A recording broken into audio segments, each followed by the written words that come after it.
महामंगले पुण्य भूमे माँ महामंगलकारी पुण्य भूमि है। और यह समझ करके, यह जान करके या यह बतलाते हुए अपने श्रोताओं का हृदय फटता है कि अपने ही देश में अपने जन्मभूमि के विरुद्ध कितने बड़े बड़े गद्दार हुए, एक से एक गद्दार। उन गद्दारों में से आज मैं सिर्फ 5 गद्दारों का नाम लेता हूँ, 5 गद्दारों की सूची बताता हूँ। बाकी आप मेरे जितने भी व्यूअर्स हैं वे इन नामों को सुनकर विशेष अध्ययन कर लेना। मगर ये समझने की है, देश का सबसे बड़ा गद्दार जिसकी गद्दारी से अपने देश का इतिहास विकृत होने लगा, वह था कन्नौज के राजा जयचंद। इसने गौरी को निमंत्रण देकर उसका मदद किया, गौरी का, और पृथ्वीराज चौहान का पतन हुआ, हत्या करवाई। इतिहास के दूसरे बड़े गद्दार मान सिंह,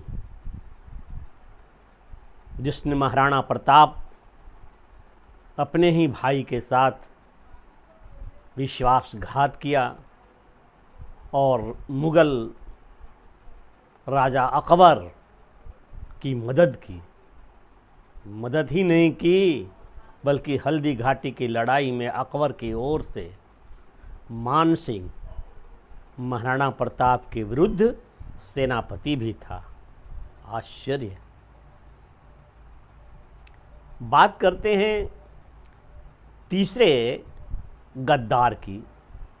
गद्दार तो बहुत हुए, गद्दारों की कोई कमी नहीं, लेकिन ये तीसरे गद्दार जिसके कारण देश में ब्रिटिश हुकूमत का स्थापना हो गया, वह था मीर जाफ़र। बंगाल के नवाब तत्कालीन बादशाह सिराजुद्दौला के विरुद्ध मीर जाफ़र ने जिस प्रकार से गद्दारी की और पलासी युद्ध में सिराजुद्दौला का पतन हुआ और लॉर्ड क्लाइव विजय हुआ, तब से धीरे धीरे अंग्रेज इस देश में आए और प्रतंत्रता की बेड़ी में देश को जकड़ दिया। और चौथा गद्दार फणींद्रनाथ घोष,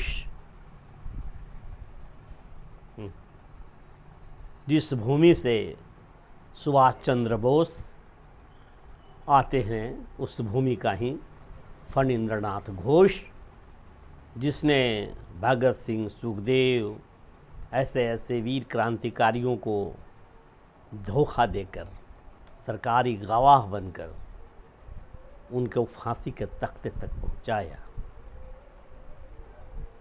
खैर, ये चारों गद्दार इतिहास के साथ दफन हो गए, लेकिन 5वां गद्दार आज भी जीवित है। और इसका जब नाम लूँगा तो आप चौंक जाएंगे और शायद विश्वास भी न करें। आप समझेंगे कि मैं इसलिए कह रहा हूँ कि मैं इसका सदा विरोधी रहा हूँ। नहीं, ऐसी बात नहीं है।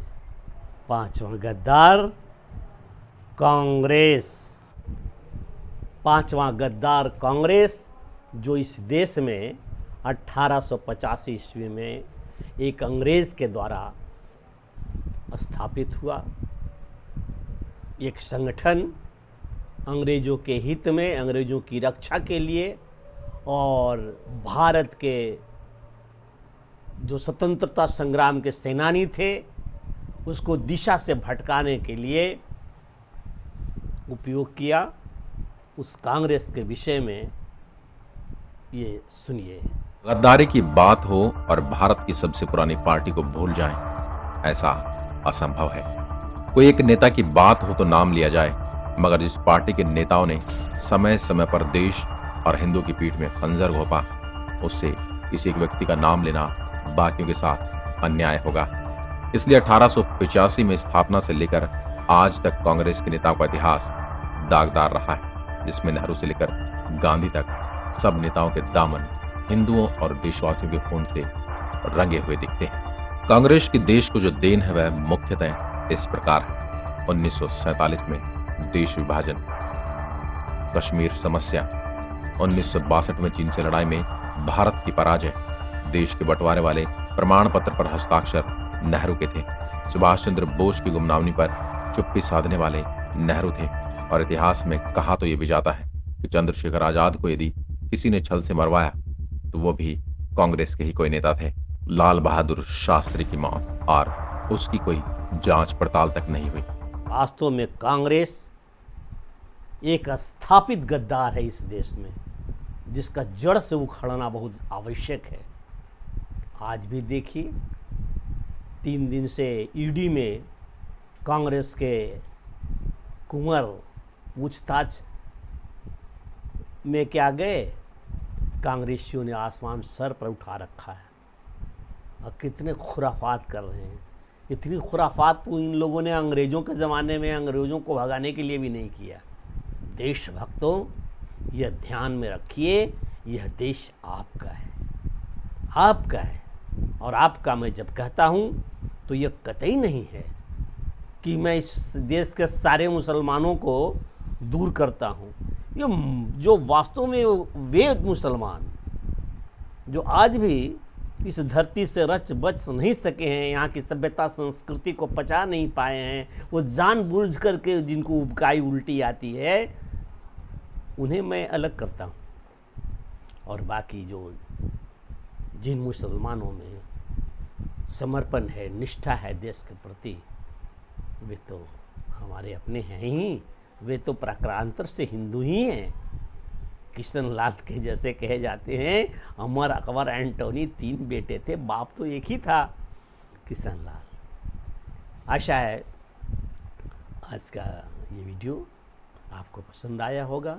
कृपया लाइक करें, सब्सक्राइब करें, सब्सक्राइब अवश्य करें तथा कमेंट्स दें। धन्यवाद, नमस्कार। फिर मिलते हैं मेहता टॉक्स।